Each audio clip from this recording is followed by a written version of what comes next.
હાલો તો મિત્રો, good afternoon, જય માતાજી, જય મેલડીમાં આપણા એક નવા બ્લોગમાં તમારું બધાનું સ્વાગત છે. પાછલા વિડીયોમાં તમે જોઈ એ રીતે આપણે આઈસર ખાલી કરીને નીકળી આવ્યા અને અત્યારે જઈએ છીએ હાઈવે ઉપર. હવે તેલ બાજુ આ ભાઈ પણ જોડે બેઠા છે, બધું હવે એમનું કામ કરે છે. ચાલે જઈએ હવે જઈએ અહીંયાથી સીધા બુથેલ. બધા વિડીયોમાં જોડાયેલા રહેજો. તો જો આવું કંઈક ચૂડી ગામ હતું, ત્યાં ખાલી કરીને નીકળી આવ્યા. અને આ બાજુ મિત્રો વધુ પડતા પ્રમાણમાં જોવા જઈએ તો ખેતીમાં કેળા જ છે. કેળાની ખેતી વધારે છે આ બાજુ, જોઈ શકો છો. હવે આપણે આવો સિંગલ પટ્ટી રસ્તો હતો, લગભગ 3-4 કિલોમીટરનો.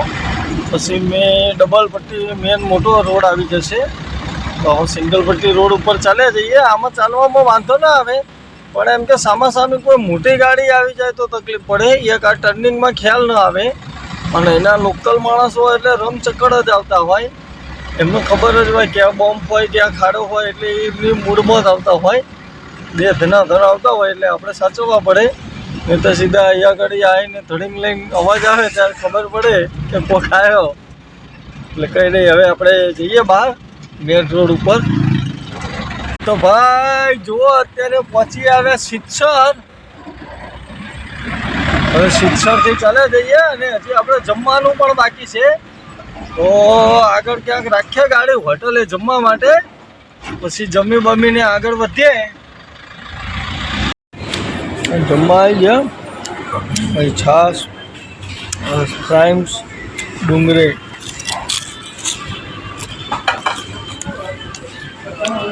જમી લઈએ પછી જમીન વધે આગળ. તો ભાઈ આપણે જમીને નીકળ્યા, ત્યાંથી પહોંચી આવ્યા અત્યારે નારી ચોકડી.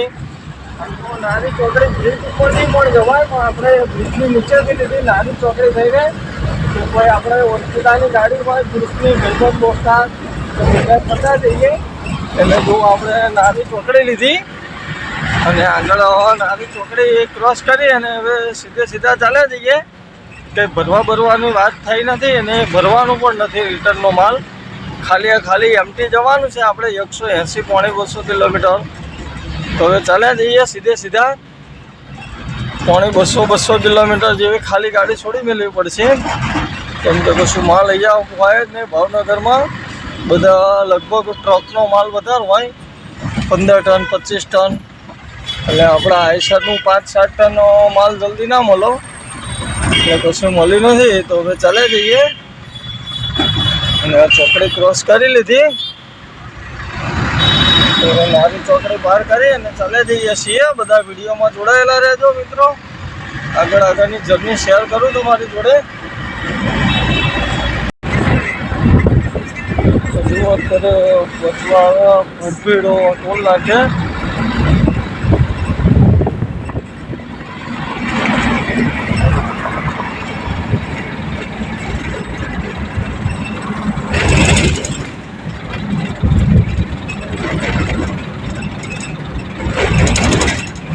ભીડનો ટોલ નાખો.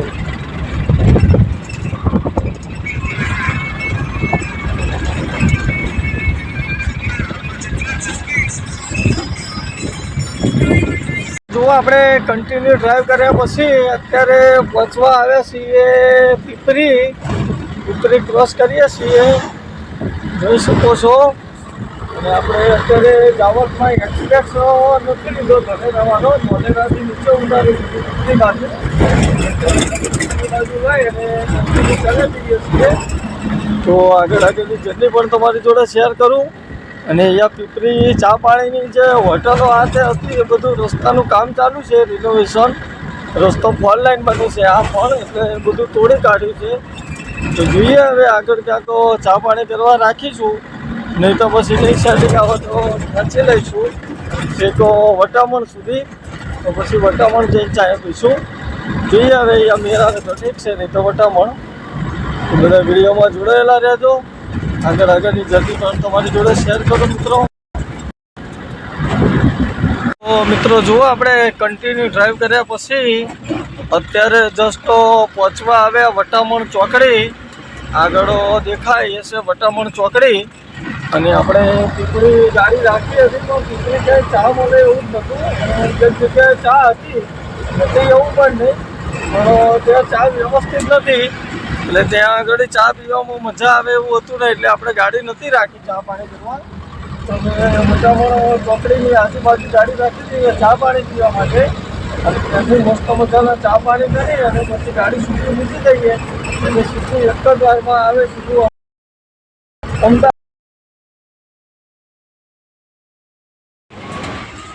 વટામણ ચોકડી પહોંચ્યા અરે વટામણ ચોકડી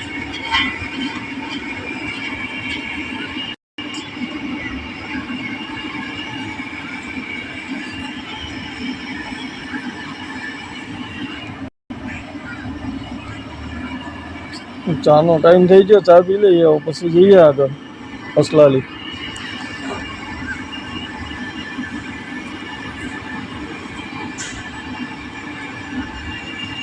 ઓલો નવો બની ગયો એક્સપ્રેસ આ પહેલાનો જૂનો રોડ હતો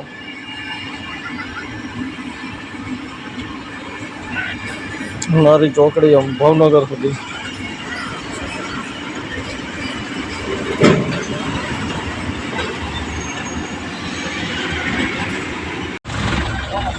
તો મિત્રો જુઓ આપણે ચા પાણી કરી લીધા મસ્ત મજાના આમ તો આપણે ચા એવું પીતા નથી પણ ગરમીના હિસાબે ઠંડો પર થાય પછી જ ચા પીએ છીએ કેમ કે ગરમીમાં ગરમી ગરમ વસ્તુ જ કાપે પણ એમ કે ઠંડો પર ન થાય ત્યાં સુધી ચા પીવાની મજા ન આવે એટલે આપણે ચા હમણાં ઠંડો પર થયો એટલે અત્યારે પીધી કેમ કે પાછળ ચામાં પણ મજા નથી અને ચા પણ બરાબર નથી એટલે આપણે પીપરી ચા નથી પીધી વટામણ ચોકડી આવીને ચા પીધી અને જો હવે ચા પાણી કરી અને નીકળી આવ્યા અને હવે કન્ટિન્યુ ચાલે જશું જોઈ શકો છો વટામણ ચોકડીનો નજારો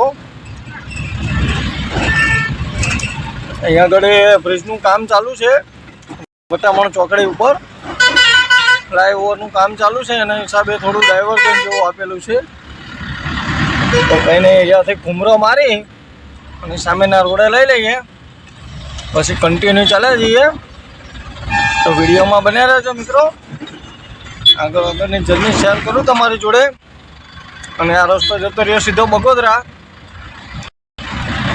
અને આપણે અહીંયાથી લઈ લઈએ દ્વારકા બાજુ મિત્રો જુઓ આપણે વટામણ પછી કન્ટિન્યુ ગાડી ચલાવીએ છીએ જોઈ શકો છો ત્યાં છે વટામણ દ્વારકા હાઈવે ઉપર ચલે જઈએ છીએ અને મિત્રો ઘણા લોકો પૂછતા હતા કે કેમ તો ગાડીઓનામાં તો અત્યારે એટલું બધું ડાઉન છે કે ગાડી લીધા જેવી નથી અત્યારે હા તમારી જોડે કોઈ તમે જ્યાં રહેતા હોય એની આજુબાજુમાં કોઈ ઇન્ડસ્ટ્રીયલ એરિયા હોય અથવા તો કોઈ કંપની હોય કે ધારો કે ભાવનગર થઈ ગયું કચ્છ થઈ ગયું કે જ્યાં આગળ ખાણ ઉપર ચાલુ જ રહેવાના તો તમને કામ મળશે એ રીતે કોઈ કામ મળતું હોય તો જ આ ધંધો કરાય કે તમારી બાજુ 12 મહિનાનું કામ છે કોઈ લોકોને તો ગાડી લેવાય બાકી એમને એમ ગાડી ન લઈ લેવાય કોઈ તમને એમ કહી દે કે ભાઈ તું ગાડી લાવી દે અને હું તને કામ આપીશ આમ તેમ તો એ રીતે ક્યારેય કોઈના ભરોસે ગાડી ન લવાય કેમ કે ગાડી ઘોડાનો ધંધો એવો છે કે ક્યારેય કોઈના ભરોસે ન કરાય હવે આ લગભગ 60% ગાડી માલિકના અનુભવ બોલતા હશે કે વાત સાચી છે કે 60% ગાડી માલિકના અનુભવ છે કે કોઈ બી માણસ હોય એને કીધું હોય અને એની ઉપર લાવ્યો હોય એટલે છેલ્લે એને પસ્તાવાનું થાય એના સિવાય બીજું કશું થાય ગાડી લેવડાય છે પછી નો ફેરા આપે નો કામ મળે અને પછી બધી બાજુથી તમને હેરાન કરી દે અને એમ જો તમને ગાડી આવડતું ના આવે કે પ્લસ પોઈન્ટ બંધ કરી કરે એટલે તમે ડ્રાઈવરથી બોલો તમે પોતે ડ્રાઈવર છો તો તમે જાતે ગાડી ચલાવી શકો પછી તમારો ફાઇનાન્સ ગાડી હોય તો હપ્તા પણ કરવા પડે પ્લસ ડ્રાઈવર ગોતવો પડે પ્લસ તમારે ગાડીનું કામ મળે ના મળે તો ઘરના પૈસા લગાવીને ગાડીના હપ્તા ભરવા પડે એટલે ગાડી ઘોડાની લાઈન આમ બહુ સ્ટોપ છે અમે એટલું પણ નથી અને એની અંદર પૈસો પણ એટલો છે એવું નથી કે નથી પૈસો પણ છે મહેનત પણ છે ડ્રાઈવરની એટલે મળી રહેશે ચાલે કરે કારણ કે એ રીતે પછી તમારે બધું સેટિંગ રાખવું પડે તો ગાડી ન આવે. બાકી કોઈના ભરોસે કે કોઈના કહેવાથી ગાડી ન લઈ લેવાય કે ભાઈ તમે ગાડી લાવી દો અમે કામ આપીશું, એ રીતે ક્યારેય કોઈને ગાડી ન લેવી. મારું તો એટલું જ સજેશન છે.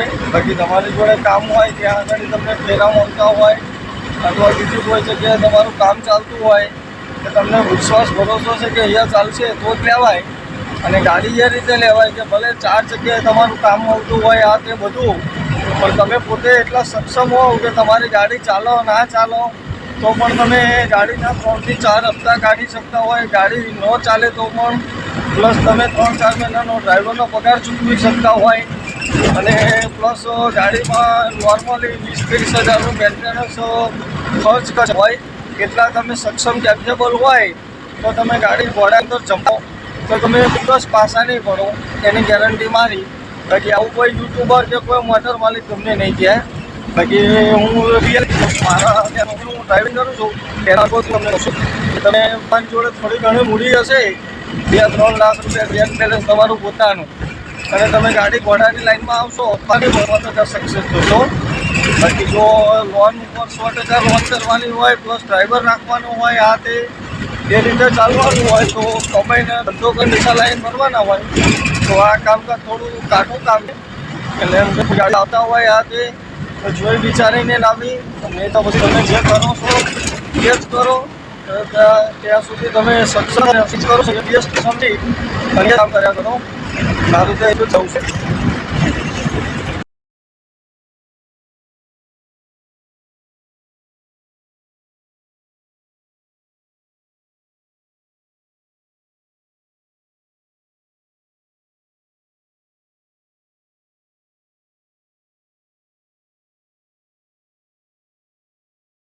તો મિત્રો ગુડ મોર્નિંગ, જય માતાજી, જય મેલડીમાં. આજે છે આપણો દિવસ 3જો અને તમે પાછલા વિડીયોમાં જોયું એ રીતે આપણે ભાવનગર ગાડી ખાલી કરીને આવી અને ગાડી પંપે રાખીને રાત્રે આવી ગયા હતા ઘરે.